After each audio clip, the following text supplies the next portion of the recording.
Episode 142 of the TV Dudes podcast, recorded July 27th, 2017. Ghosts of the past. That was so in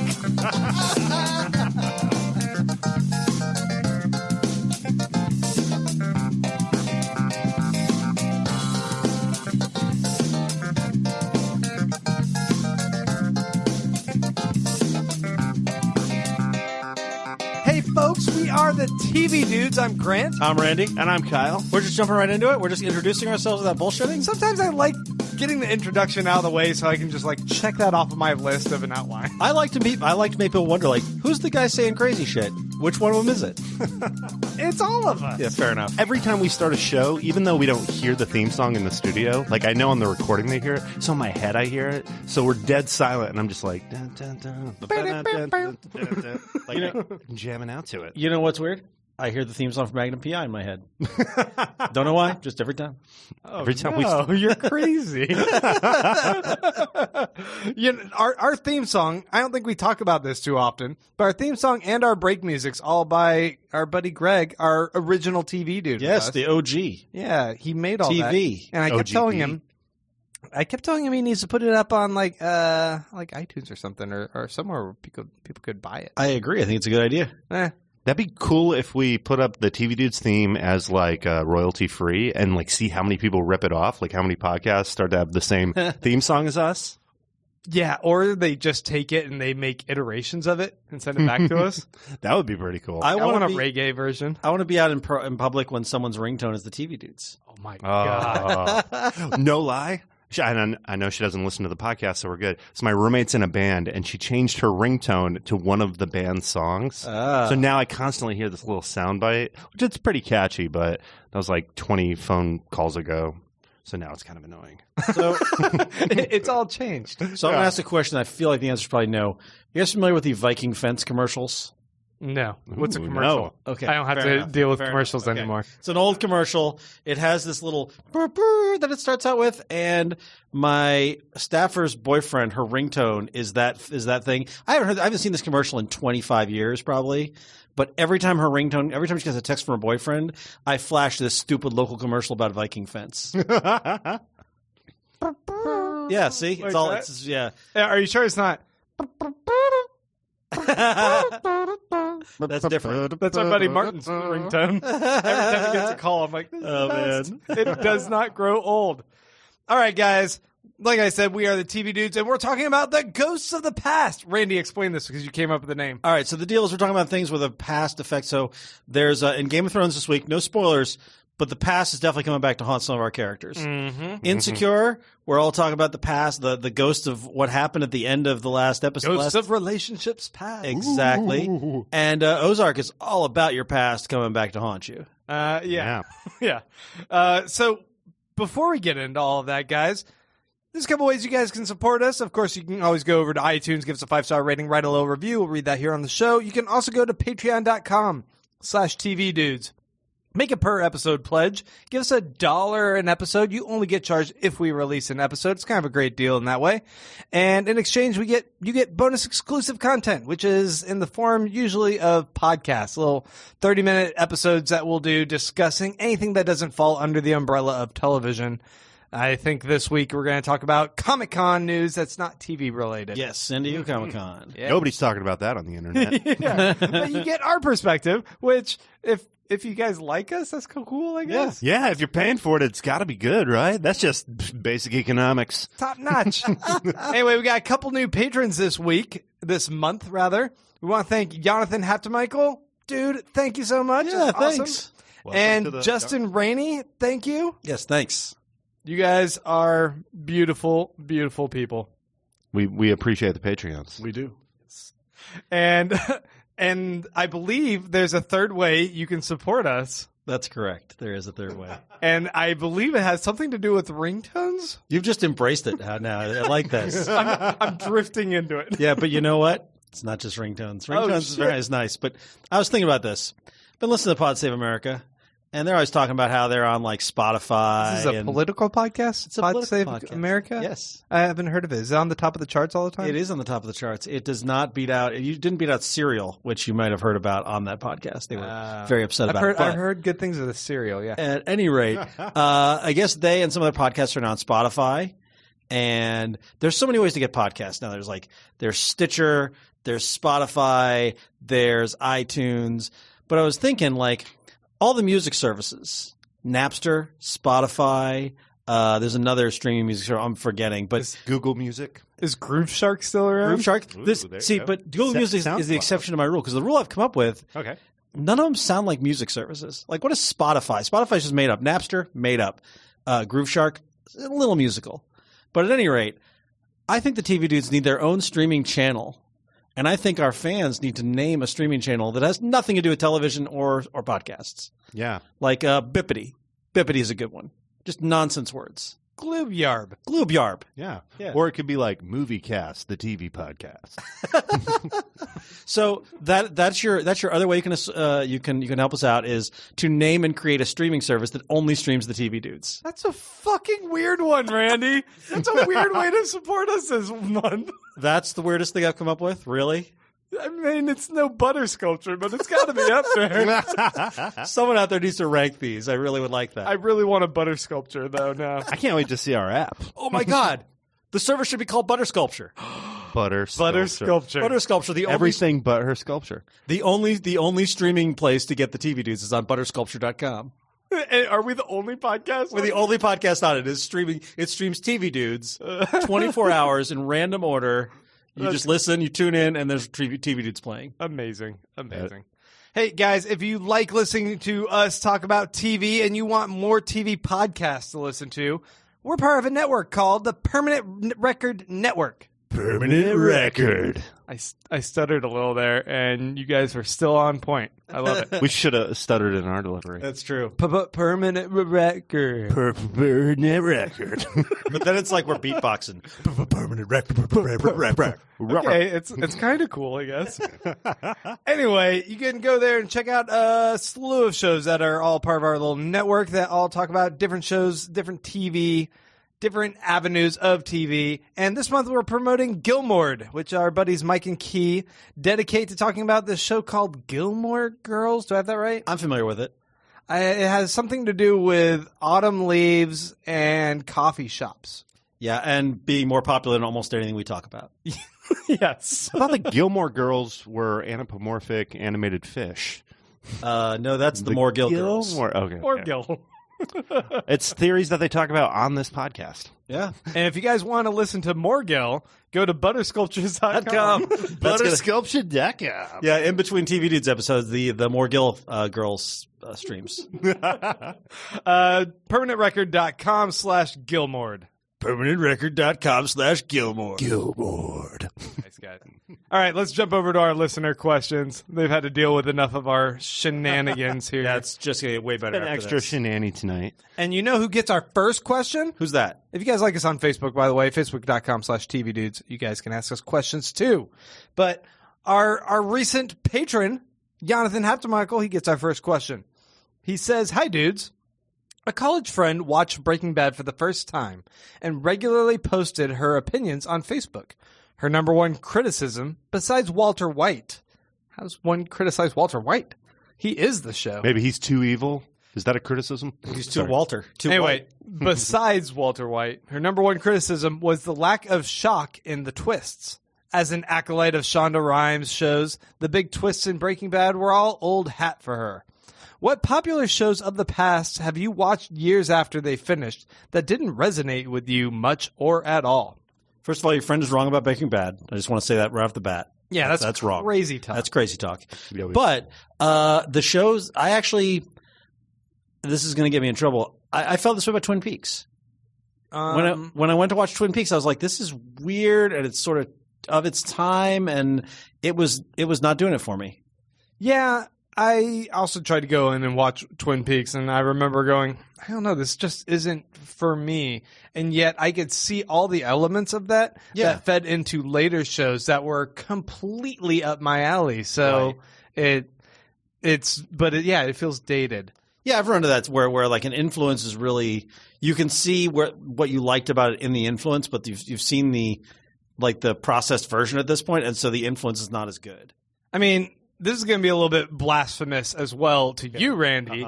But I watch shows like Cheers, and they, with their laugh tracks and their style of humor, it also feels like such a product of its time. Like you always talk about News Radio, Spin City, any of these kind of Suddenly Susan, whatever shows. Okay, wait a minute. I'm putting it in the same Wait a can. minute. No. Caroline No. in the City. No.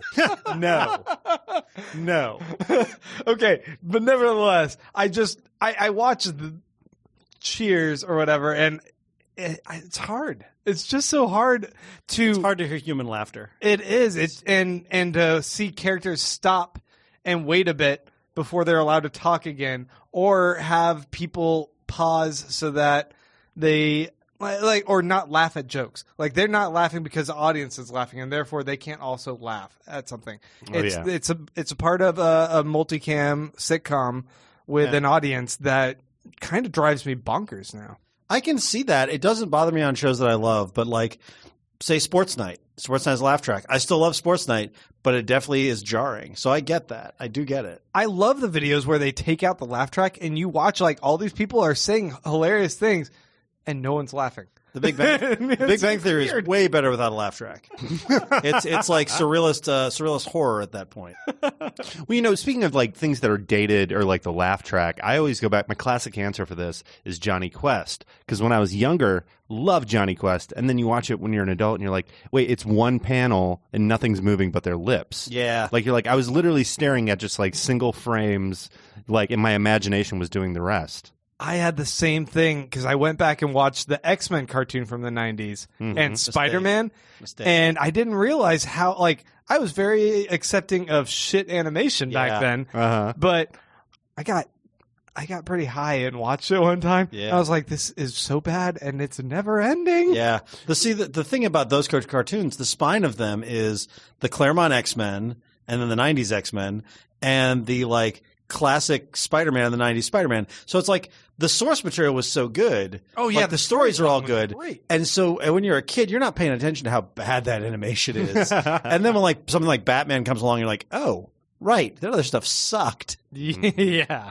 I can go back and watch Batman the animated series. It's great. Oh, my gosh.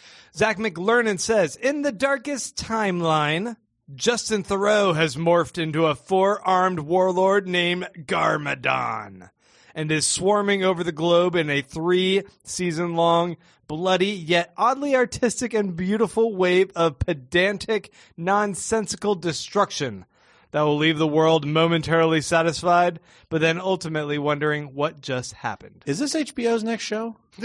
It sounds fucking awesome.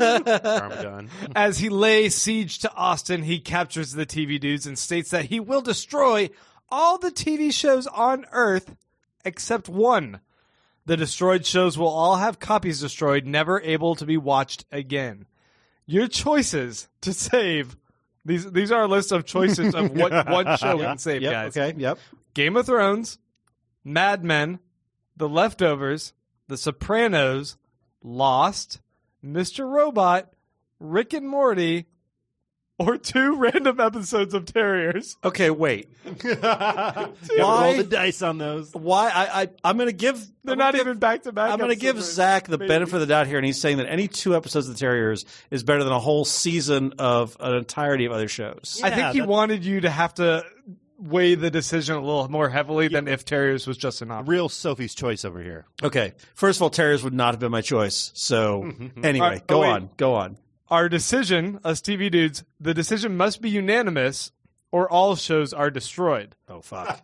They're gone. Who is saved, and who do the TV dudes choose to survive? He says, also on a serious note, Justin Theroux is the villain in the next Lego movie. Huh? Okay, sure. The samurai one. Justin Theroux writes stuff. I mean, he's a weird dude. He wrote Iron Man. He wrote Zoolander, and it was the breakdancing. Justin Theroux wrote Iron Man? He wrote Zoolander 2, which was a bad one. He wrote Iron Man 2. He wrote something else that I saw recently. Yeah, he's done some writing. Yeah. Okay.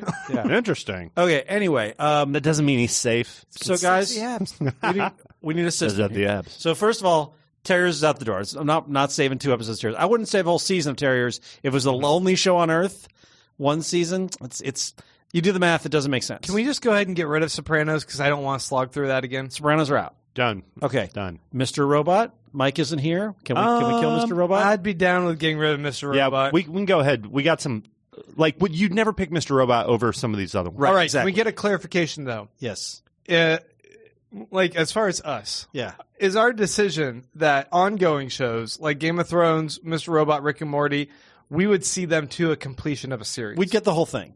Yes. Okay. I think that's fair. I think it's fair to Let's stipulate. put that ground rule So down. the elusive episodes of Rick and Morty we would actually have. We'd have Actually, we'd have 3 more seasons. three more seasons. Come on, it's Dan Harmon. We're gonna get 1 or 2. You think? Yeah. There's no way we're getting 3 more seasons. All right. Let's stipulate we've got 4 seasons of Rick and Morty. Fair. All right. All right. Mad Men. I think Mad Men's out the door. I like Mad Men. It's a classic, but I don't think it's one over these other ones. I would hold you on want to keep it. it in? Okay. So here's what it has. Lots of seasons. So it's like some of these other ones are shorter. Mad Men, you know, we could really same argument. Lost has a ton of episodes. Some of them aren't as good. Even Grant will admit it. Here's I what like that Lost is staying around. Lost is kind of like a cool magic trick, and then somebody shows you how the trick's done afterwards. Like, you never get to watch the card trick the same way again. I agree. The only reason Lost is around is because I'm afraid that you'll reject it, and then we lose all the TV shows. But can we ditch Lost? Can we ditch Lost, Grant? Let's. I have a very logical answer for which one we should pick. Okay, go. So I think the obvious choice is Rick and Morty, because if we choose Rick and Morty, all of the references will constantly keep us updated, even if we only know the context of all of our other shows that we're missing out on. That's an interesting point. However, I am not willing to allow the only TV or show remaining on Earth to be an animated show. Sorry, I'm a snob. What? Yep. Really? Yep. Because I was leaning a little bit more toward Rick and Morty too. Rick and Morty is not going to make it, guys. You're going to destroy all television? I am 'cause holding. you can't get I am on holding a this gun to Rick Morty and Morty's head. Yes. I mean, are you just whittling this down to Game of Thrones? I'm leaning that way. Yeah. That's where I Leftovers lean. is gone. Leftovers is probably gone. Yeah. So we're left with Game of Thrones, Yep. Mad Men, Lost, and Rick and Morty. Yep. And you are basically just saying Game of Thrones. I'm saying Game of Thrones. You're holding all of our TV hostage with Yep. Game of Thrones. I'm Even holding though all we've our- got a Rick and Morty consensus over Yep. here. You got to convince me of Rick and Morty because right So, now it's all going. 'Cause I Listeners, wanna you lose. got your answer there. TV dudes would destroy all television, not being able to decide. Game of Thrones is pretty fantastic, but I don't know if I would want to rewatch it. Rick and Morty, I can fucking rewatch. They're- Whoa, whoa, like whoa. crazy. And there's the Pause. point. Let's go back to the legal disclaimer in this question. This is like Desert Island action. Kind of, but it's more like this is destroying all of those shows' existence on Earth for everyone. Okay. And we're the arbiters. Ooh, here's the thing. We're going to have to switch to Game of Thrones. Okay. And I think you're going to have to agree here, too. Okay. Because if all shows were destroyed, would that also mean all pornography is destroyed? Good point. In which case, the little snippets. snippets in Game of Thrones, that's all we're going to have. You can't jerk off to Rick and all Morty. we're I mean, I gonna guess have. someone probably has. Is porn considered television? I don't know. I guess we'll need a clarification on this. That's but, what I was thinking. If it's a desert island, all right, but you definitely got to bring Game of but Thrones. here's where Kyle is brilliant because he's given us a reason to give 2 answers. Okay. The answer is if porn is also eradicated, then you keep Game of Thrones. If porn is not eradicated, I will allow Rick and Morty to be the last remaining TV show. We saved television. Porn's got to be around. Okay. All right. And Even if it's just like crude coconut sculptures we make. I would also like to point out that with this, all of these old shows are gone. But that doesn't mean that new shows can't be made, including porn. Porn's everlasting. So new Porn's shows everlasting. are possible. Okay. All right. Well, that's different. What is porn may never die, I believe is the saying. Carved into the pyramids. I'm willing to get rid of Lost. I'm willing to dump Mad Men. It's really tough between the two because also in a world without those shows, I might want the levity of Rick and Morty to the heaviness of Game of Thrones. Rick and Morty can get so dark. But what yeah, if but- picking Rick and Morty means you don't get to see how Game of Thrones ends? But Rick. Oh man. Uh-huh. See, I think it's Rick and Morty with an asterisk is what I think. I mean, we could just wait for the books. All right, fine. I'll go with Game of Thrones with And you it guys. does solve our porn problem. All right. Good question. Obviously, Fine, we're stuck with Game of Thrones. I'll unanimously agree with you guys. Let's do it. Benjamin Hamill says, are there any actors who are primarily known for TV that you wish would get wider recognition? For me, it's Walton Goggins. That's a great choice, by the way. Yes, it is. After his performance in The Shield, which still haunts me, and his turn as the incredibly charismatic Boyd Crowder, I want everyone to know his name. I'm glad he's starting to branch out. He was in the last Tarantino movie, with rumors that Tarantino's next movie is based on Charles Manson.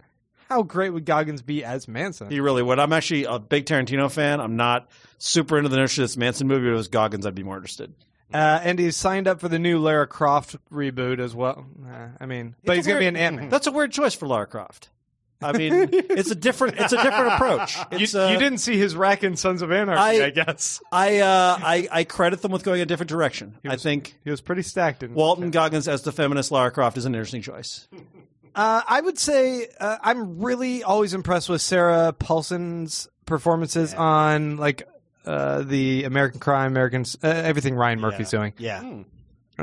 She's pretty amazing. OJ was pretty fantastic. Michael Emerson from Lost and Persons of Interest. Yeah. It's another fantastic one. But I mean, I don't know. I kind of want them to stay on TV. I like where they get repeating roles they really get to dig into. That's a good point. Is that I think TV is better. I also think TV is better. If I had to give up TV or movies, I'd give up movies. But my answer is Carla Gugino, who has done some movies, but mostly like indies or like the occasional like franchise picture. I loved her in Karen Cisco. I think she was really good in Wayward Pines. I really like Carla Gugino, and I feel like she should be someone who's getting more attention. She's pretty fantastic. She is, and she's somewhat well known. But I think Kyle didn't know who she was. Well, but I remember now you're Entourage. Yes. Yeah. But off the top of your head, you weren't like, Carla Gugino. Yeah, she's great. Not a household name. And she should be, because she's great. She also touched your hand once. She also touched my hand once. And anyone who touches my hand, I immediately want to be in movies. Hey, Lindelof touched my hand. I get it. I get it. It's a weird hand thing you guys have. Touch my hand and find out, Kyle. It's a good proposition. Even though he's really famous, David Tennant really is just only known for like television and theater. It's true. Yeah. Even when he was kind of like really hot after, he rapped on Doctor Who, like he never really busted out as like I don't know. He's kind of a household name, definitely in the fandom. He did that was it Fright Night or something? That's right. Yeah, I actually really liked that movie. Yeah, he played the vampire hunter. Yeah, with Anton Yelkin. Yeah, that's right. And Colin Farrell. But yeah, he didn't really jump into a whole lot of movies, and it seems like his star is bright enough. Yeah, but that dude's a duck now, man. You got that duck dollar. He's got that duck dollar. He's going to be swimming around in it, literally, like Scrooge McDuck. Swimming around in gold coins. Okay, our next question comes to us from Michael Gastini, who says, okay, dudes, Game of Thrones Deadpool 2017. I'm liking it already. Who do you guys think has the worst chances of making it out of this season alive? My money is on Cersei. I think Cersei sticks it out to the very end. I think she does. She's not going to survive, but I think she gets much closer. I mean, can we go with minor characters? Yeah. Melisandre, I think, is a goner. I agree. I think Melisandre's going to die. I think the Onion Knight's going to kill her. Yeah, I think he's going to go down there. He's going to see her, and he's going to be like, she's got to go. Yep. Mm-hmm. I'm starting to wonder about Varys. I think, with this week's episode where he said, "You'll all, as long as I have my eyes, whatever." Yeah. I was like, "Oh, he's gonna go blind." When you say a line like that, someone's gonna take your eyes. He's gonna be watching Game of Thrones and masturbating so much he goes blind. Is that what? I thought you get hairy palms. You don't go blind. I thought you go blind. There's only one way to experiment to find this out. All right, we're gonna pause. I don't want to play pause masturbation jingle right here. I don't either. Don't do it. Why would you do that? I'm gonna referee. No, the thing is, I feel like the person who's going to die, it's going to be a big character like Cersei, but it's not going to be Cersei. Yeah. So I'm going to go with either Tyrion or Jaime. Oh, man. That's crazy. I don't think Tyrion. I think Tyrion is one of the 3 that stays alive. But I think Cersei's a pretty good. Here's why I think Tyrion, at the end of last season, he made that big speech about how, well, I've never believed in anything. I've always been out for myself, but now I believe in you. Snap! That's when you kill him. Like the second, like a character's like, I have hope. Stab, stab. Yeah. Done. Yeah. I mean, they probably need to keep a villain though. They need Cersei there to remain a villain. Well, they're going to have the White Walkers. I feel like the Game of the Throne is going to be resolved by the end of this mini-season. Oh. I really do. I feel like we're going to resolve who's on the Iron Throne, and then it's going to be all White Walkers versus dragons for the final season. Interesting. Our last question, guys, from Ross Brown. He asks, who would you cast as a gender-bent version of the TV dudes? We covered this on the Patreon. You sound like a cheapskate, Ross Brown. No.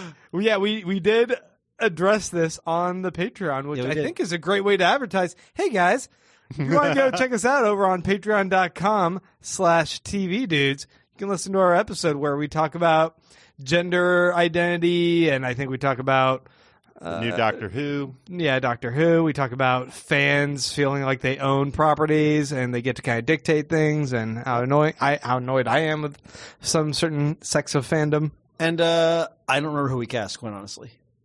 I believe I was what's her name from It's Always Sunny. Oh yeah, the waitress. You were the waitress. Yeah. And then we picked Charlie Day for you for the male casting too. I mean, basically, I'm just both of them. Look at that. Yeah, it's right. fine. That's correct. There's a little preview for you guys, so go check that out. And we're gonna take a break.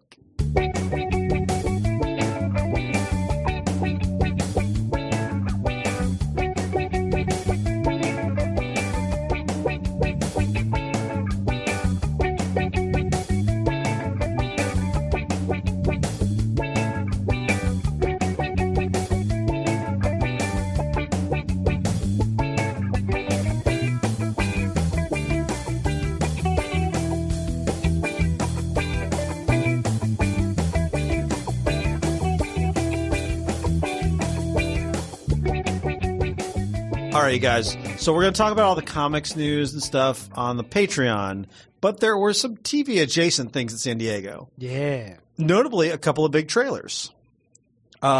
Stranger Things Season 2 got that awesome trailer with Vincent Price and the thriller. It was so It was really awesome.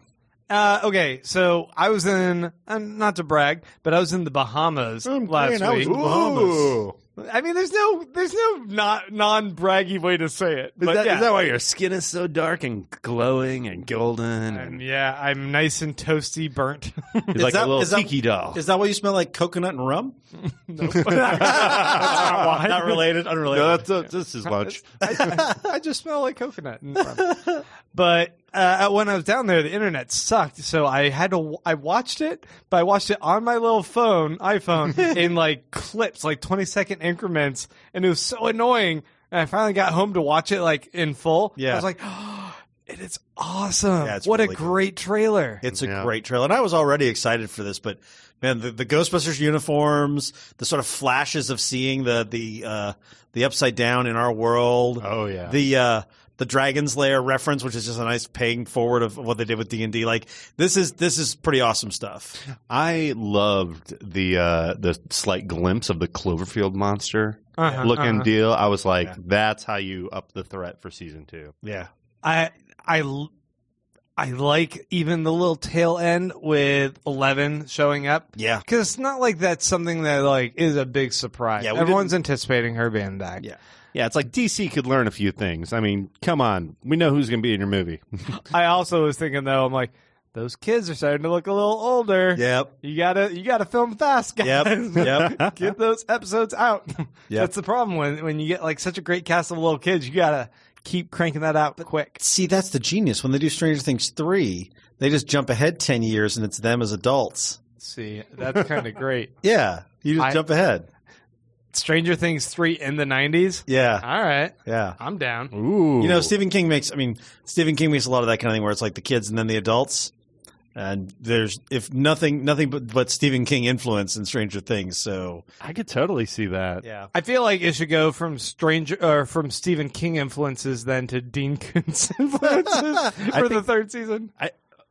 If you go that route, I think you not the Dean Koontz route, but I feel like if you go the route of like coming back as adults, no, it just totally derailed my thought. But no, you have to kill one of them. Like, you totally have to, like, years later, and, like, you see the grown-up them, but you can't really place who's who. I feel like we could just have all of them living together, and we could call it New Girl. It'd be a delightful comedy. Yeah, and one of them is telekinetic. Yeah. Just like Jess. The bee in Apartment 11. But instead she just sings everything. The other notable trailer, we got the new trailer for Defenders, which anything with a Sigourney Weaver, like, monologue is going to be better. So... Yeah. I was and the thing is, I'm still doubtful of their Iron Fist, but the way they all sort of interacted, especially anything with Jessica Jones, I was like, you know what, she's going to elevate this whole show. I just felt like when we saw all these other trailers, we saw the Thor trailer, which was fucking amazing. Yep. We saw the Stranger Things trailer. Yep. Even Justice League, I thought had some pretty great things going in it. Sure. And then I watched this trailer, and it feels so dull. The lines of dialogue, like a lot of the scenes, it didn't feel like it had the right marketing energy to give me a certain degree of confidence of where they want to go with this. That I don't know. I was overall just kind of meh about it. Looks better to me than it did with the first trailer, but I'm still, I don't know. They've let me down recently, so I'm a little worried about it. From watching this trailer, I realized here is how you bring the Defenders into the Marvel Cinematic Universe. Yeah. Once the Avengers are attacked by a hallway, only the Defenders will be able to take down a hallway. It's true. It's like true. They're blowing bad guys up, then this hallway shows up. It's like, oh no, we're here, guys. The Defenders got this. Get over here, hallway. Perfect. All right. Showtime has ordered a new show from Stephen Colbert. Nice. It is based on Donald Trump, and it is an animated show. It's an animated version of Trump and his family and his staff. And guys, I don't know if I want to see this. It doesn't sound good, and I'm thinking by the time they get it animated and they get it up, everything's going to be dated references. Yeah, everything's going to be. I mean, this is. If there's ever a 24-hour news cycle of nonstop craziness, it's the Trump wagon. And each week is so crazy that you can't even remember all the crazy shit that happened last week. Yeah. Here's why this show here's why it won't work. Because you're right. Either you go with the topical stuff and then your references are always dated, or you make it original storylines, and then at that point you're just turning Trump into a Adobe cartoon character. Exactly. Uh, And kind of glorifying his That's status. where I'm at too. Also, I just want to look at his. I don't want to look at his dumb fucking face. Did you guys ever watch Little Bush? It was on Comedy Central for like half a season. That's my Bush. Was it where he was a little kid and it was animated? No, that's different. No, they had two of them. That's my Bush, and they also had Little Bush. And that's why Bush was not great. Yeah, I loved Little Bush though. I thought that was hilarious because they had like little Dick Cheney and like little Condoleezza Rice. I don't know. I don't like the idea of any of it. Yeah, me neither. Yeah. I don't want it. And it just seems like a waste of Colbert's talents. Yes. And it seems like Showtime's trying to capture whatever Jon Stewart's initial deal with HBO is going to be. Right. Which, that's the news I am excited about. Jon Stewart's first stand-up special in 21 years has been set at HBO. He's filming it. It's going to be airing. We don't know when exactly. What does that guy's stand-up sound like anymore? I have no idea. Thing. I have no idea. Like... Is he going to sit behind a desk? Is he going to be standing wearing like a T-shirt and being all bearded like he is now? I have no idea. I mean, I liked Jon Stewart when he was doing stand-up, 30 years ago, whatever. Sure. He did a lot of pot humor stuff. Yeah. I think he's going to be great. He does. His quote is, I'm really thrilled to be able to return to stand-up on HBO. They've always set the standard for great stand-up specials.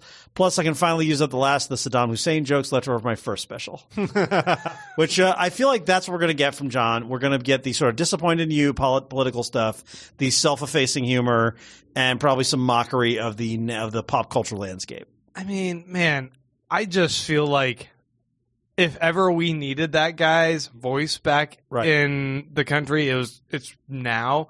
And the fact that he's been missing, or does just the occasional like pop up on Colbert or whatever, it's disappointing. I need him. If you're listening, John, here's the important thing. If this special sucks, all right, you need to pull a Harvey Dent and die the hero. Okay. Whoa. Because here's the thing. That escalated fast. I hate to get dark, but I mean, he's amazing now. So if he comes out with something and it's anything short of amazing, it's like, nah, man, go back to the farm. Like, don't go out on a low note. I mean, stay amazing. You're kind of right. It is a legacy that's at stake in a way. No pressure, John. No pressure. If you're listening, John, we know you've got some money. Buttersculpture.com. Buttersculpture.com. It's the hot new thing. You should run that. Patreon.com. Learn more about butter sculpture at patreon.com. Don't be crass, Grant. I'm trying to do something important here. Find buttersculpture.com. Butter sculpture is the future. It's not. It's so not. All right. By the way, if someone hasn't registered buttersculpture.com by this week, I'll be very disappointed. No one's going to get It's going to happen. I bet it's already there. You're going to be I bet somebody already has buttersculpture.com right now. Give me a break. I'm going to look it up. Okay, you look it up. All right. Finally, we have a story about HBO's new show, Confederate. I don't know if you guys heard of this. People have some opinions about this. There's a lot of fucked up stuff going on in the world right now. And apparently this is at the top of some lists. So last Wednesday, about a week ago, HBO announced that their next show from David Benioff and D.B. Weiss, the Game of Thrones showrunners, was going to be Confederate. It's a dystopian drama about a world in which the South won the Civil War and slavery still exists in modern day. And what I could tell from my Facebook page was that this was the worst crime ever committed by HBO against people, and also people were super overreacting to it. And you were on one side or the other. Like, you either thought this was an abomination or you thought the people were making too much of a big deal out of it. And and I came down in the middle. Like, I thought people had a reasonable point of, yeah, maybe this is kind of third rail stuff to touch on. But I also thought, this is probably I don't think it should be taboo to try and explore this. There's a problem with the marketing department wanting to give an elevator pitch of a high concept drama that will address certain things that are going to be rough or controversial, and how everyone's going to just react to the headline. And I think that is the culture we're in. Yeah. And this is a huge mistake on HBO's part to announce it in the way that they did, to be casual and cavalier about it. This is also on Benioff and Weiss because, they gave their little video pitch with it. But, for them to not foresee that how they need to, if they want to do a show like this, how they need to address it needs to be with sensitivity and I don't want to say kids' gloves, but a certain degree of tact, I think. And they fucked up. Here's my thing. You look at the guys who, are working on Game of Thrones, and you're thinking, all right, this Confederate show, is it going to have rape and boobies in it like their other show? Because I don't know if I want to see something of a heavy nature like that, but then throw in the gratuitous sex in there and violence. Here's the thing I think is not being noticed is that the other two creators in the show are Nichelle Tremble-Spellman and Malcolm Spellman, who are African-American and who have done, I'm going to look up and see what that was, but I looked at their credits and I was like, these guys have done some interesting stuff. And I wondered if Benioff and Weiss are attached more as the big names. Overseeing consultants. So this people showrunning it are the Spellmans. The Spellmans, by the way, Empire is the first thing I noticed on the record. Yeah. I got the sense they're helping a lot with sculpting the writing, but that this was an idea that Benioff and Weiss had been actually mulling over for a bit before those people were brought in. Okay. Can you imagine going to your black friends I have this idea about this Confederate show I think you should make? And see, that's why I think is that what happened? And that might have actually been what happened. That's why I don't think that's what happened, because I can't imagine that. I mean, I guess anything's possible, but that just seemed crazy to me that they would do that. Do you think they'd say, are you just pitching this to us because we're black? Exactly. Yes. I mean, there's no way that can't have been the way it happened, because I can imagine them taking the job. I don't know. It's also foot in the door at HBO doing an HBO monster budget show. Sure, but they're working on Empire. Empire is, that's serious money. That's a big hit, and it probably makes more money than HBO. But for the writers, I never know. I never know. I don't know either. Anyway, and there's the prestige aspect. HBO's head of programming, Casey Bloys, said, sort of talked about it and said that he said, this is weapons-grade material we're dealing with. Everybody understands there's a high degree of difficulty in getting this right. What excites them and us is if you can get it right, there's a real opportunity to advance the racial discussion. If you can draw a line between what we see in the country today with voter suppression, public education, healthcare in our past, that's an important line to draw. It's a conversation worth having. It's very difficult. They acknowledge there's a high degree of difficulty. We support them. It's a risk worth taking. That's the heart of the question. Is this a risk worth taking? That's my other the flip side of this is if there's a backlash to this, that is something that should have been known by the marketing department, and they should have accounted for that, and they should have been able to tactfully craft their message, or else it's a failure clearly on their part. Right. On the other hand, as I complained about in our recent Patreon episode, I feel like there's this idea by fans, viewers, whatever, that they are owners in the early creative process of things. Right. And I do not like that idea. I think allow someone to create something, put it out there, and if you don't like it, then complain. Yeah. But this right to bitch about something before you've seen it, sight unseen, that really sticks in my craw as a creative person. I'm like, no, if you want to make controversial art of some sort, if you want to make, like, what was it, the famous Piss Christ or whatever it's called? Right. Yeah. You make that, and then you accept the consequences from the audience based on what you made. But to prejudge what someone's making based on another department, a marketing department's pitch, that's kind of, it's fucked up. But let them fail. But I'm still allowed to say Young Sheldon's going to suck, right? Yes, 'cause we're all critics. Okay, good. You know, somebody posted a reaction video to trailer reaction videos, and it was like 12 trailer reaction videos for a trailer, and then the guy was like commentating on top of all their different reaction videos. That's crazy. Yeah, it's out of hand. Where we're at. Pop will eat itself. And Kyle and I are going to do a reaction. Well, and that's the thing. So you do a trailer reaction video, but then you have the trailer breakdown video. All right. So the reaction video is just you going, "What? No!" And then the breakdown video is, so in this first frame, we see he's wearing the suit, so we know the suit's going to be in the movie. So in this scene, we see that Kyle's saying what and then no about this other scene. But what you don't understand is that he also just spilled a bunch of queso on his lap. So oh no, where'd this queso come from? We've deviated. Anyway, I'm curious to see what they can do with this show because it seems like such a high concept, tightrope walking pitch that yes, of course there's going to be controversy. It's going to be something delicate that they need to address. And they've run into problems with how they've addressed certain other things in the past, like how they portray scenes with rape in them. Mm-hmm. So maybe they aren't the greatest at it. Maybe not. And here's the other thing. But they're also managing a monster show. We've seen, I mean, this has been brought up in many discussions, but Handmaid's Tale and the Amazon show Man in the High Castle. Yep. Those are not shows that are glorifying a religious patriarchy or the Nazis winning World War II. These are exploring dark potential histories. Mm-hmm. And no one's going to say that that's pro-Nazi. No one's going to say that the Man in the High Castle is misogynist. That's not their point. Confederate lines in the same place with that. It's just that race is much more of a third rail than gender politics or even Nazis because it wasn't fresh. It's not as fresh. At least in America.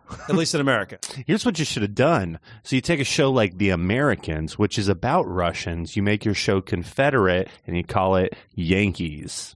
People wouldn't have got all upset about a show called Yankees. It's like, what's called Damn Yankees? Damn Yankees. What if there was a show called Confederates that had a commentary show made off of that where it instead did an alternate reality where the Yankees won? Interesting. And it was called Reality. And Trump is president. No! God damn it, Kyle.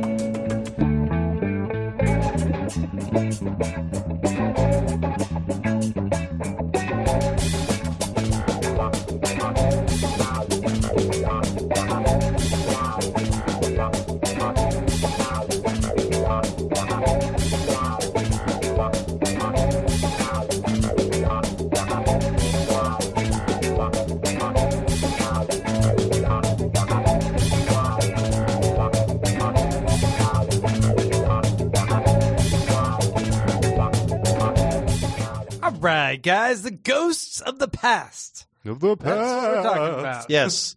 Ghosts. I ain't afraid no ghosts of the past. So we're just talking about Ghostbusters this week. Yes, just Ghostbusters. We're gonna start with Insecure, and then we're gonna hit Ozark before wrapping up, as usual, with Game of Thrones. Yep. First off, Insecure is back on HBO, and Randy, I saw you were particularly excited. I love this show. I wish we had Ashley on because Ashley loves this show on the same level I do. Do you guys like the show? Oh, yeah. I'm a fan. You caught back. You caught up, right? So, yeah, I fell off last season, but not because I didn't like it. Just, other stuff came up. And then I got to catch up on the second half of last season before catching this new episode. I'm all right with this show. I think it's okay fun, but it's not a show I'm, like, super excited to watch. I am super excited to watch it. I think part of it is that it's a voice we don't see on TV. Like, nobody else has the same voice that Issa Rae and Larry Wilmore bring to the show. I love Issa Rae. I think she does a great job of being sort of goofy and funny and cartoonish at times, but also very serious and very real. Like, very I think vulnerable. Seeing her sort of try on different identities and still trying to figure herself out is really interesting. And I think that whether that's her or her friends or her boyfriend and the way that they address being single and dating, but it's in a different way than, say, Master of None does it. And I thought that was really interesting.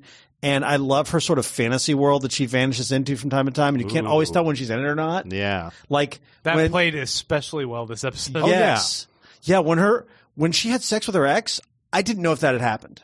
Yeah, and the whole setup in the rest of the episode led to that for the audience, and you keep watching, and you're like, is it going to break from it? Is it going to break from this? And it did. So it's just, when that scene came on, I knew instantly that was happening because I have been in that situation before. Oh, where you have like Ray, you had sex with her? What? No, but like you had like a super nasty breakup, and it's like I can never be with this person again. But then you have that moment where it's like breakup sex, and it usually lasts like 2 seconds. Okay. Same for me. All right. But I'm just saying. No. Let's just pause. Let's get into it, guys. Kyle. No, I think this was a fantastic episode back. I love that they didn't shy away from sort of the ugliness of their breakup and that they're really not okay. I also really like her friend being in therapy and sort of seeing her deal with her issues. Like, I think the character work here is really good. I also think it's super funny. And I think they do super awkward really well. So I am super into the show. Like I say, it's just a voice I don't see on TV a lot. Super. Super. Super. Kyle, what'd you think? What? No, I liked it too. The thing that you were saying that really resonated with me is I love how it doesn't really shy away from situations. Like, I feel like things happen realistically how they would happen. Yeah. For instance, last season definitely played with like what are the actual consequences of infidelity. Right. Like, it's just like a TV show to have the thing where your college crush comes back into the picture and how does that magically change your life? But not in this show. It's like, no, that's how you fuck things up. Yeah. Well, and she had gotten away with it.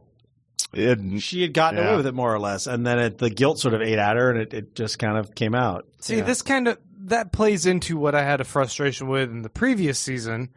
And that it's sort of this cliche that if a female character cheats, she has to feel guilty about it halfway through the season and then eventually come clean in the climax of the season. Right. Where it's like with guys, they cheat, they just kind of go on with it, and it's just that's the drama that the viewer, has to watch. That's usually how it plays, and it just felt like it felt a little tired to me to see that again in a show like this that otherwise – I agree, was doing a lot of interesting things with how it shows vulnerability, insecurity with the character, but you're also really rooting for her because she's cute and fun. Yeah. And I didn't like that it kind of went that route, and now now that's going to be the dominant story for the rest of this. It's fair. Well, the part of like her journey or her struggle that I felt like I really resonated with and felt for her was the whole idea that when we first meet her boyfriend, like, the guy doesn't have his shit together. Yeah. He's eating cereal every scene where she's talking to him. The right thing to do is get away from him. It looks that way. It looks like she maybe fucked something up that was good. Yeah, but obviously he's working out like 4 times a day. Oh yeah, there's that. But no, the scene where she sees the Best Buy shirt. And it's, oh no, you stuck with him through all that, and you waited till things got good, and then think you fucked it up, and now you have to live with that. You have to live with, not only did I fuck things up with my boyfriend, but I helped him get to this like better spot in life, and now I'm not there to enjoy it. Yep. Yeah, I just felt like this show coming back, this first episode, felt a little light. Huh, interesting, okay. Like, not... Like, with the exception of that end scene, the stuff in therapy I felt could have been fleshed out a little bit more in the first episode or had a little bit more weight or gravitas. The scenes with the kids in the school felt a little bit mundane for a first episode back, a premiere. Yeah. Like, a lot of it just kind of felt like after the heaviness of the last episode, it's just kind of like, everything's back to normal, and this is just like a slow episode. Huh. There's the lingering issues with her wanting to get Lawrence back. Yeah. But that felt like episode 2, 4, 6, not an episode 1 back. Ooh, you know, I'd love it if we never see that character again. Not because I don't like Lawrence? the guy. Yeah. But I think it would just be like a very realistic way to handle it, to where like they've had this breakup sex, now he's just out of the picture. They're done, and now it's Guarantee being single stuff. Yeah, probably, but I think guy's it'd be the main actor, and he's more realistic. Yeah, it's pretty good. I don't know. It wasn't like a huge complaint because I still watched it and I was like, I'm enjoying this. But it's like not a whole lot of it. Like, aside from like Issa Rae herself when she's like trying to hype herself up in the mirror, doing costume changes, stuff like that, which she did a lot last season too. Like, I find that particularly funny.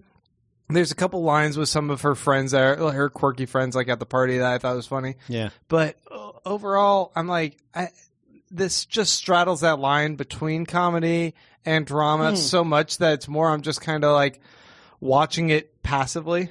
Oh man, I love that party scene where the guys just show up and start bringing out their dance moves, and they're trying to figure out how to get the gangbangers out of the house, and I loved all of that stuff. I feel like maybe watching this sandwich between Ozark and Game of Thrones made me need more drama, I guess. It was a weird one to throw in the middle there. Yeah, it just plays at such a comfortable, low-key level for me, in between ones that are cranking things up a lot more. That it just felt weird to me. It was a weird mix. Okay. Yeah. Sometimes when I'm doing the beer show that I do, my beer podcast, we'll have one beer that like does something kind of crazy to your palate, and then going into that next beer, it's hard to like just go and start talking about it because my palate's affected by that last one. And sometimes that happens with shows, I guess, as well. It's like I can't necessarily like fully gel with this one because I'm still reeling from that last one. I respect how you're able to criticize Insecure and pitch your own podcast at the same time. I'm impressed. Very nice. Very nice. I was actually hit with this mode of inspiration. I didn't say what it was, though. What if we started talking about television like you guys talk about beer on that podcast? Like, this show had some, off-putting flavors. Yeah. What's that aroma I'm getting from this? Desperation. Hit the palate in a weird way. Okay, Ozark. So Jason Bateman is a water bottle manufacturer. He's a financial advisor / accountant who's great with numbers and quick on his feet thinking, and is apparently a money launderer. Right, and his family's a big problem. His brother Job. His brother Buster, over his head. His mother, who's just a terrible person. Randy, we're a long way from the banana stand. Although we're still doing some of the same tricks. So essentially, the pitch for this show is that he is a money launderer on the side, a la Walter White from Breaking Bad. So he's doing some shady business on the side that his family's not aware of. But then shit goes sideways with a mob boss and this seemingly mild-mannered guy, in order to save his ass, basically says that he's going to set up shop and do a new huge multi-million-dollar money laundering operation down in the Ozarks. Yep. In Missouri. Well, and they want you to compare this character so much so to Walter White that they even refer to money laundering as cleaning, much in the same way they referred to meth as cooking. Yeah. Mm-hmm. Like when they the first time he said Time to clean. Yeah, it's time to clean. I'm like, you guys. Yep. We've heard this before. This hit you guys more than it hit me, I think. I liked it, but I finished it. I went through the whole season, but I don't know that I need to see any more of it. I watched that first episode, and I feel like I was riding such a high from that. Yeah. And I haven't finished this. I'm halfway through. Right. Or a little less than. But that first episode was so well written, so quick paced, and kept twisting and turning. And where I thought, like, generally a plot would go, it would kill a character. Right. Or twist sideways like this. I'm like, holy shit. Right. It was nonstop, and it kept revealing layers of all the characters one after another in such a smart way that I was just really impressed with it. Yeah. And it carried through fairly well in the second episode. Laura Linney is fantastic. Laura Linney's really good. The thing that this really does well is the Bird family. Like the wife, the parent, the Laura Linney, Jason Bateman, and their two kids. Feels a little like The Americans in a way. Yeah. I think that they really, and that's one thing. The Americans, we always give them credit for having to cast these kids who can really hold up to it. I feel like the two kids are really good, especially the kid who plays their son, Jonah. He's fantastic. Yeah. I feel like they did a really great job with the Langmores? the redneck family. Yeah. Because when you're introduced to those characters, like they're the villains, and for a moment you're even kind of scared of them. And then once Jason Bateman's character approaches them and has like a no, we're on the same level type conversation, Right. they just become supporting characters of the show, and you actually kind of like them towards the end of the season. Yeah, that's true. Yeah, the Langmores are kind of interesting, although they're kind of having their cake and eating it too with those characters, I feel, in a way that like they are Great point, yeah. they're dumb rednecks on occasion until they need them to also be really smart and cunning. Yeah, three-dimensional. And, I'm like, well, that line of dialogue felt weird coming out of that character based on how you've established them previously. Right. Uh-huh. But I guess it services what you need right now. Yeah. I don't know. It felt a little bit like, a little weird. At any point, did this seem kind of like a Orange is the New Black prequel, where the sister, she just ends up making her way to the prison? Yeah, I mean, I don't know. You guys are further along, so you know where it kind of goes and where it concludes. Right. But how it sets up the villains, how it introduces characters, like this cast of characters that all seem to have a good amount of depth, at least where I'm at in early stages of episode 5. Mm-hmm. How it drops a good cliffhanger at the end of episodes and pushes things along. There's parts where it's kind of a little slow or plodding, and I think whereas with Walter White, and you can't help but compare, but with Walter White, you have the sexy seediness of cooking meth versus a little bit more of the boring mundaneness of crunching numbers that he's doing. But I still find it kind of fascinating. Wasn't there like a Ben Affleck movie called The Accountant that just came out where he's also kind of this type of guy? He was also a serial killer. Mention that. I didn't see it. Because Bill Dubuque, the creator of the show, wrote The Accountant. Oh, fun. So it's a guy that has that expertise. Yeah. Okay.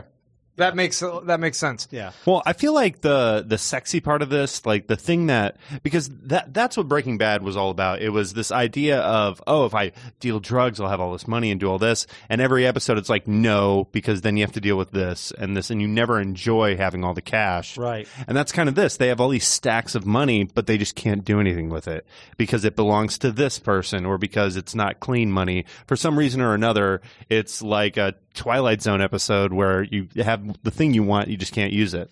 Yeah, like this show, when it has certain elements, like where characters are coming into conflict, especially with Jason Bateman, and they have an argument that's maybe a little bit too clean and polished, because it'll come across as like he's really doing a great logical breakdown to them, which I'm fine with. Like, I've watched enough Aaron Sorkin that I can be okay with someone being a little bit too more clever than they ought to be. Right, sure.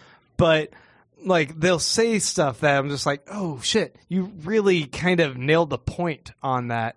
Yeah. And he keeps skating by with like sound logic that's like, the Langmores will give back the money they stole or whatever. Right. And then they showed in the beginning of this 5th episode that I was watching, this preacher, which I'm sure you guys are a lot more familiar with. Yeah.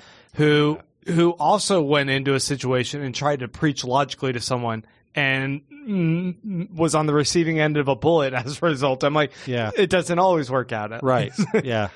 So, but I kind of appreciated the parallel I was seeing there. Real quick, without spoiling it, what about the scene with the preacher and the baby? That was really good. Did you like how they did that? I did really like it. It was pretty wild. Yeah. You want us to do a little spoiler on you? No, we shouldn't spoil it. Okay. We won't spoil it. Well, yeah, because you are getting into it kind of on that Breaking Bad level. So this show's really gelling with me. Now, I'm still curious though, Randy. Like, what overall were you not liking? You know, there's nothing I can put my finger on. I think it's so dour. You know how Breaking Bad would occasionally have that sort of light, that humor touch? Mm-hmm. This is so self-serious that it almost crosses into being too serious and farcical or something. Almost like it takes itself a little too seriously, and I feel like I compare, say, like the work that was done on Justified, which this also has things in common with, the sort of the criminal element of the Deep South. But you don't have the humorous swagger. I miss the humor. I miss the swagger. I miss the larger than life aspect of it. There is some larger than life. There is some humor. The judge, or not the judge, the old man who lives underneath them. Yeah, he's obviously supposed to be the sort of the quirky character, but his situation is so tragic that he's hard to have fun with. Yeah. And where I'm at, 5 episodes in, they still haven't done enough with him. And they don't do a lot with him. Yeah, he comes around towards the end of the season a little bit. But I think in general, and I also think I love Jason Bateman. I think he's really good, but I do have a lot of trouble seeing him besides, you know, he's very much like his characters in other things. Yeah, well, I think that's why he was cast in this. Yes. Because you want someone who comes across as a genuine, nice guy, lovable, so that you can kind of turn a blind eye to the fact that he's also a morally duplicitous scumbag who's able to do money laundering and fuck over other people like without batting an eye. The thing and that you still are okay with it. The thing that Jason Bateman does that I see is he does this consternation that people are not on board with whatever it is, whether it was Michael in Arrested Development or the movie he did with Mike Judge that was not very good. Extract. His whole sort of consternation that the world is not working the way it wants, he wants it to. Mm. And that is of a piece with what Walter White was doing. He was so frustrated with the world. But the way that Walter White lashed out at it and sort of turned it into burning anger was much more compelling to me than the way that Jason Bateman, who turns it into this cold, calculating, how can I use people? It's not as interesting to me. Well, there's less passion. But there's an arc where you see that he feels like so overwhelmed that he's just going to give it all up, right? Yeah, sure. And I thought that showed a glimmer of like the human inside the kind of robot number crunching shell that I appreciated, and I like how that kind of all resolved itself once again with his logical robot brain kind of taking back over and being like, yes, but there's a good chance this won't properly process, and I need to go back and just figure out another solution, choke it down. Right. And it's almost like this guy is like so emotionally detached because of that. Right. Well, I was going through this show and I started looking at him and really feeling this to me felt like a Lucifer story. Like he was the devil, and whether it was his family, his enemies, like anybody who encountered him was kind of given a choice, and depending on the choice they made, you know, their life either goes to shit or they live to, you know, fight another day. But things keep ending up badly if you know, follow this guy or you get involved with what he's involved in. I mean, I haven't seen this flashback episode you guys are talking about. Oh, yeah. But it does seem like like a lot of the driving force of this show is contingent upon this guy being pushed into a corner, backed up against a wall, and out of options. And so out of desperation and quick thinking, he is able to kind of make aggressive, bold choices that one wouldn't normally make. Well, and that keeps working out in his favor. That was a great story move. The whole like thing that ends them up in the Ozarks to begin with is just him kind of like begging for his life, like improvising on the spot. And then after, the guy kind of knows it, but still is like, let's give it a shot. You didn't really do anything wrong as much as that other guy did. Yeah. Let's give it a shot. And that's where I feel like they did such a great job with this flashback episode, because a lot of times, Breaking Bad did it. I mean, hell, Better Call Saul is a flashback episode, kind of. Yeah. This idea that we're going to go back kind of for fun and see what happened. No, like when they do the flashback episode here, it's to explain how he got to that first episode. Because when we meet him, he's already involved in a criminal enterprise. Yeah. So getting to see like the beginning of that, I felt gave a lot of depth to this show. It kind of explained the whole affair subplot. We're definitely in spoiler territory now. It explained a lot of the other things that you're like, oh, this guy's kind of at fault too. Yeah. Well, and there was something, there's actually a line in the show, like I keep saying this devil thing. One of the characters says, well, there has to be a God because we know there's a devil. And he's looking just right at Jason Bateman. I mean, I don't think he's actually the devil. Yeah. Well, metaphorically. Yes. Metaphorically. I like that idea, though. Yeah. So you're kind of about more seasons. I liked it, but I don't know that I need to see any more. And are you down for more? Well, I'm on a TV podcast, so I have a feeling I'll be watching next season. But you wouldn't care if you never had to watch it again? I think they're going to definitely have to do another season. Like, the ending was, substantial, but they definitely leave it open for more. This is interesting because based on where I am, I'm so like giddy about watching it, but like unable to find the time because I was in the Bahamas, guys. I didn't have time to watch this. So I didn't get the time to do my homework. No good self-service. What? Is that why you've got that daiquiri in your hand? I always have a daiquiri in my hand. Right. It's Unrelated. the first time you've Unrelated. Is that why that girl at the door was putting lays on us when we came into the studio today? Oh, that's Hawaii. Is that why you have the coconut bra on? Yes. Okay. Is that why I'm drinking out of your coconut bra right now? This is why I have that. Okay. So why have you been wearing the coconut bra the previous 30 weeks? In anticipation, I guess. Okay. Support. Hey, let's stop talking about my bra because that's why we do audio. And let's talk about Stormborn, episode 2, season 7 of Game of Thrones. I have some opinions on this, but I feel like I should let you guys start. Guys, I'm so loving this season of Game of Thrones so far. I'm so in. It's a very satisfying season. Yeah. It's like everything you want. They're like, oh, let's just scratch that itch. Yep. Let's scratch that itch. Honestly, watching about 3/4 of the way through the episode, I was like waiting for the shoe to drop because I'm like, oh, everything's going well. Look how well everything's going for everybody. And it didn't. It doesn't go well for people. No, but no. the whole I was like, oh, that sounds like a good plan. Oh yeah, that looks good. Oh, look at Jorah, and like it all looks like it's working out. Oh, she meets Hot Pie. Oh, she's going the right direction. She's got good information. It all seems like everything's going the right way. And then there was that last sequence. Yeah, they tease us. They're like, oh, you're going to get to see some boobies. We're going to do one of those Game of Thrones sexy scenes. And then it's like, nope, battle scene. You know what's funny about that Grey Worm and Missandei sex scene? Yeah. They left the door open the whole time, and I kept thinking, close the door. Wait, close it. Do you need to close the door? That's how slaves do it. They're both slaves. They've everybody's seen it. I guess. But no, most people haven't seen it as far as Grey Worm's Grey Worm. That's true. Or whatever's down there. I just want to point out that we're talking about slaves having sex in this episode.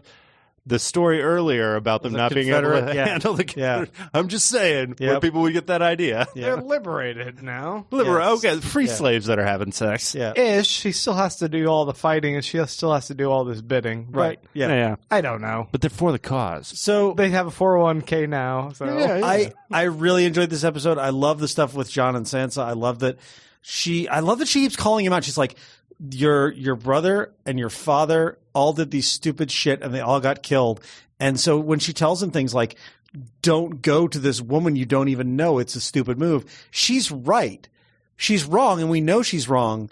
But from the point of view of not knowing, she is right. Like, it's the dumb move. She's completely right. And also, what was that shit when he goes, well, I'm going to leave and leave you in charge. And she's like, oh, okay, then fuck off then. Later, Yeah. peace. I don't give a shit anymore. What I think we've learned is that John and Sansa are both young, and they haven't learned the concept of having a fucking private conversation before you talk in front of all your people. Because this is 2 episodes in a row where she's undercut him, he's undercut her, and then he leaves her in charge. And it's like everybody's watching the levers of power, and that is not good in the Game of Thrones world. Yeah, it was. I had a lot of problems this episode. Did you? And I'll just go ahead and say that now. Get the problems out. Because we're just going to come at you and go, no. I know, but No. this episode was sloppily written, I felt like. Oh, I disagree. This is written by Brian Cogman. I don't know who that is. He has been with the show since day one. Okay. I felt like a lot of the dialogue was, and you guys are happy about it, but it felt fan servicey to me. And it felt awkwardly so in the fact that, like, they suddenly sped up a lot of stuff at a clip and had Daenerys just running into every fucking person, like all like popping in her door. All of a sudden Varys is there and Melisandre's there at the same time, and they're suddenly getting a telegram the same week or same day or whatever from Crows up in Jon Snow. And like the timeline of like scale seems like this is Benioff and Weiss doing their thing versus George R. R. Martin, who thinks out how these time frame works. It feels sloppy to me, and it like everything just felt like, oh, hey, you're here. Here's my line of dialogue that I need to give so that I have a little bit of screen time before you tell me what we're going to do, Daenerys. Or like, I'm sorry, like there's this scene where these 4 women are talking around a table with Daenerys, and that should have been like such a good, empowering scene. But and I watched the after credits scene where Benioff and Weiss talked about Daenerys and Yaris and Lady Olenna and Missandei all chatting around this table. And how they're like patting themselves on the back because they're like, look at us. We got 4 women talking to each other. That doesn't happen around a war room. And I'm like, but then you had Tyrion come in and call the shots to all of them. But he wasn't calling the shots. He was acting in his role as Hand of the King. He was acting for Hand of the Queen. He was acting for Daenerys. I thought that scene was all about Daenerys putting her foot down and saying, no, you Westerosi do not know how things are going to be done, and we're doing it the way I want to do it. Okay, I'm good with that. But here's where I had also a problem. It felt like everyone was given a line by the script writer just so that they had something to say before Daenerys delivered what they're actually doing. It felt like it was theater for us, the viewer, unnecessary to the plot of the story. And they don't usually do that on the show. We did get something really good out of that scene, and that was when Daenerys called Varys out. Yeah, I love that scene. It's like, you're really quick to turn on kings. Like, why the hell are you even sitting around the table in the first place? That was and I good. love when she basically forces him to admit that he's the one who hired the assassin. I thought her conversation with Varys, and I thought his response to her was really good. I really liked where I don't know if Varys is. We've been set up to believe that Varys is sort of noble in his way, and I don't know if that's true or if he is saying what he wants her to hear. And I really liked that. I think here's the thing, Grant. I think, and this happens in movies too.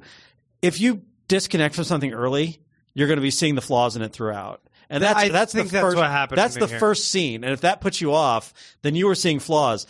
I was 100% in with that scene, and so I was in the whole episode. I completely felt this way because when we get to the very end, like I liked a lot of the episode. I love all of the stuff that what's his name, Samwell.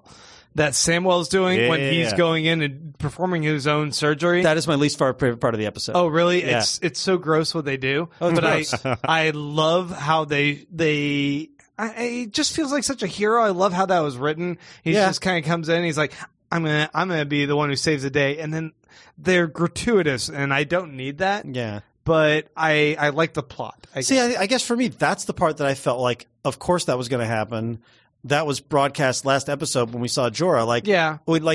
Of course he was going to go against the order. Of course he was going to help Jorah. Like, this is all that all feels to me very pat, very like the thing I was expecting. And yet, for some reason, how they wrote that felt a little bit more organic than the dialogue I got in other scenes. You and I plugged into completely different parts of the show. Yeah. I really, really enjoyed the stuff with Jon and Sansa at the wall, and I love the two of them going. I don't think it's meant to be. I don't think it's sloppy writing. I think it's meant to be that neither of them is good at this job. Yeah. Neither of them have been groomed for this job. I didn't mind that. I didn't like the dialogue between him and Littlefinger as much.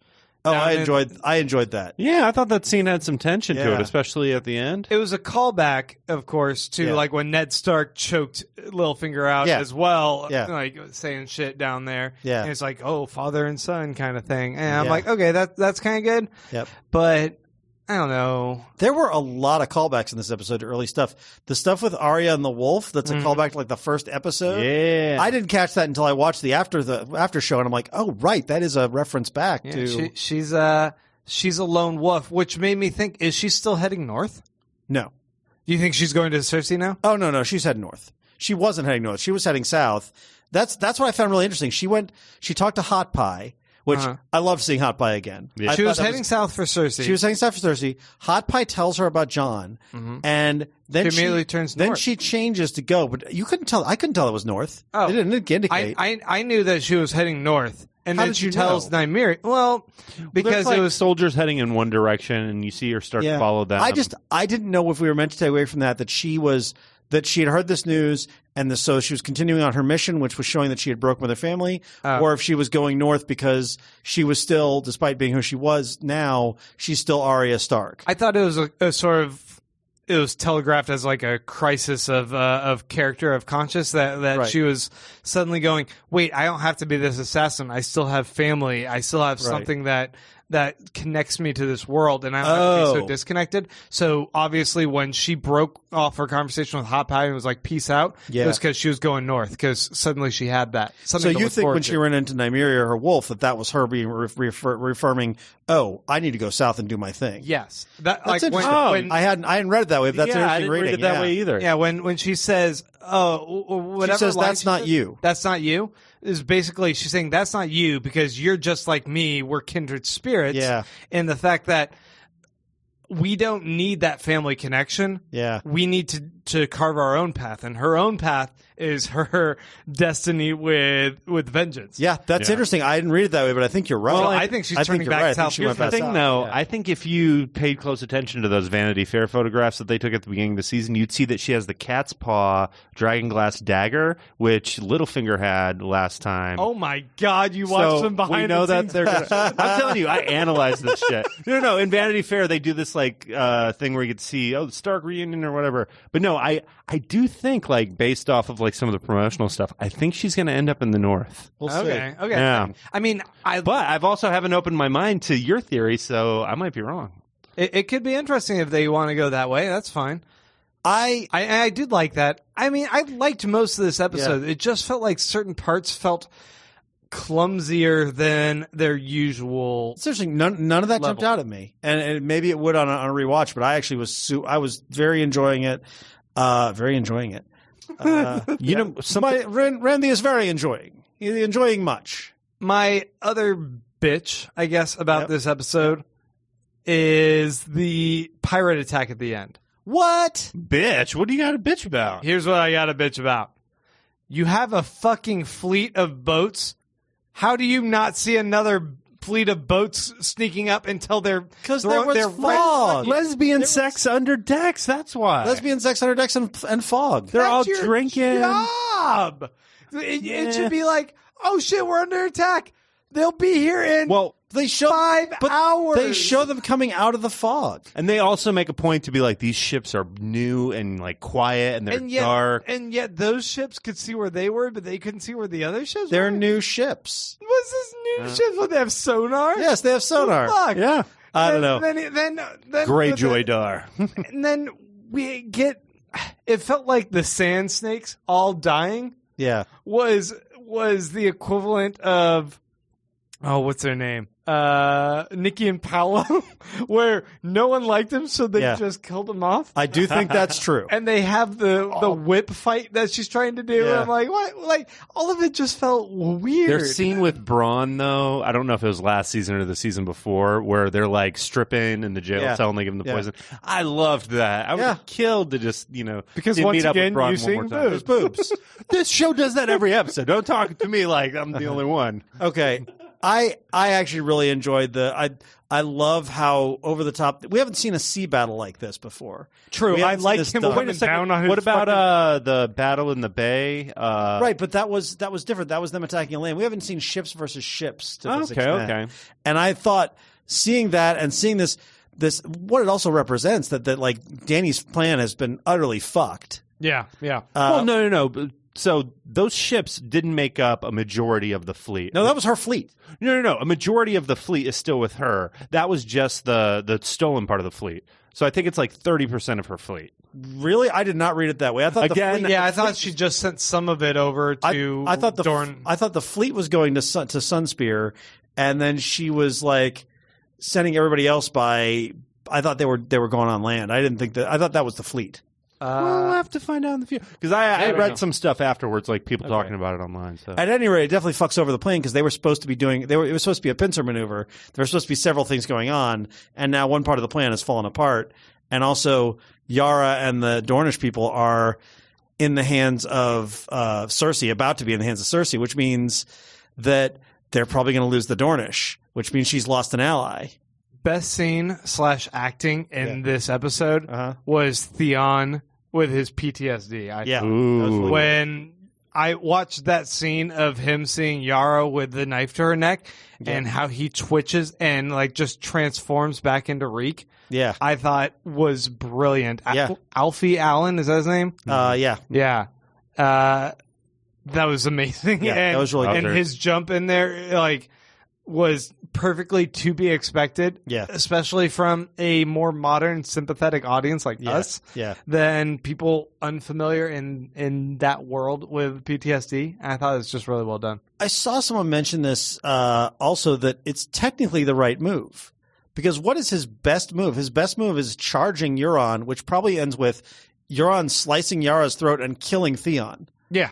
Like, this way they both live to see another day. Like, it wasn't a strategic maneuver, but it turns out probably to be the right move. Yeah, he was probably right on doing that. But that wasn't why he was doing it. It wasn't what he was thinking. No, he was freaking the fuck out. Also, by the way, if you have not gone to BuzzFeed and see the What Euron Greyjoy Looks Like article, do yourself a favor. Because he looks so trashy. It's like 50 lines of what a douche bro Euron Greyjoy is. It's amazing. I love his B.A. Baracus sideburns and the mustache thing he's got going on. If I don't know if they have Axe body spray in Westeros, but if they do, Euron Greyjoy wears it. I got fucked ton. Yeah. I mean, I don't know. Obviously I'm a little off with you guys on how I felt about this overall. But also, I don't feel like a ballista is going to beat a dragon. I don't know. I would have liked that to have been a little more spectacular as well. Yeah. I wanted, when Cersei's all like, we got other plans as well. My maester's working on it. And we've seen a maester resurrect basically into like a zombie mountain. Right. Zombie mountain. Yeah. I wanted him to make zombie dragons or some shit. Oh, Jesus Christ. That's what I was waiting for. I would not have been happy with that. And instead, it's, hey, we can shoot a pretty fucking big arrow. Yeah. Well, apparently there's a version of the dragons, like a white version, White Walker dragons, and they have ice breath instead of fire breath. Where have you heard this? What? Where have you heard this? Again, on the internet. I think that's bullshit. There's a white dragon in D&D. I think that's what they're talking about. I read this on actual words in actual internets. I don't believe this. We haven't seen any evidence, I think, in this world yet. But was this? Yeah, on, it's definitely from the books. It's not from the show. Was this on buttersculpture.com? What? Yes, if you go to buttersculpture.com, you can read all about this. It's TV Dudes episodes and Game of Thrones spoilers. Yep. Anyway, Melisandre's dead as soon as Onion Knight gets down there. Yep. He's just gonna be like, what? I find it interesting that the red priests are. They've been presented as sort of dangerous fanatics and bad guys, but really she is on the side of right. Like the Lord of Light is definitely counterintuitive to the White Walkers. I mean, that's important that they're on the right side, but their methods are so horrible. Well, it's that she gives certainty to very uncertain prophecy. Yeah. And she reads everything incorrectly each time and goes, well, I thought it was this person. Now I think it's this person. I think it's this. And she's kind of out for herself. She's kind of like, she's an opportunist. She's like, well, what's the worst going to happen? I burn the wrong person? I've done that before. Yeah. I mean, I hope she's gone. Yeah. But I like that choice. When you saw how old she actually was, if they haven't killed her by now, there's probably not a chance it's happening this season. Exactly. Time will get her eventually, I think. Time will get her. All right, guys. Well, we'll be back next week to talk about The Queen's Justice. That's the name of the next episode. Ooh, a little bit of a preview for you folks. She's gonna be putting a hurting down on them.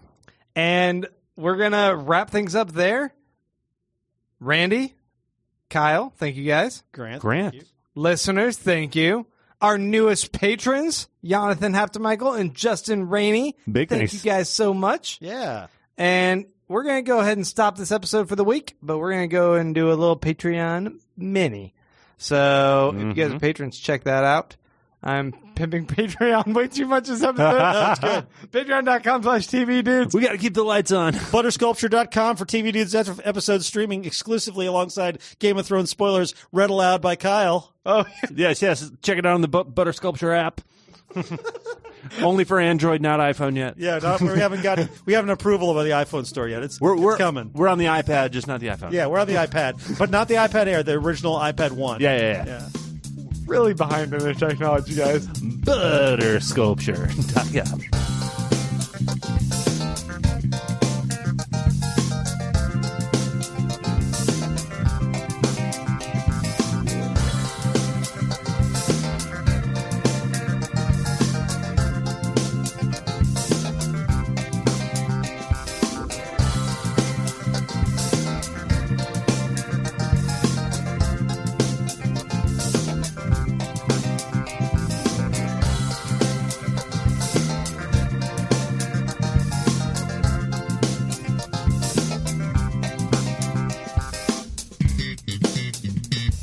The TV Dudes is an independently run podcast and a member of the Permanent Record Podcast Network. We are exclusively listener supported. If you'd like to help us out, please go to patreon.com/TV Dudes. You can like us on Facebook and Twitter at TV Dudes and help us out on iTunes by giving us a 5-star rating and writing a review. To find out more about us, go to thetvdudes.com and permanentrcrd.com. I'm Grant Davis. Thanks for listening.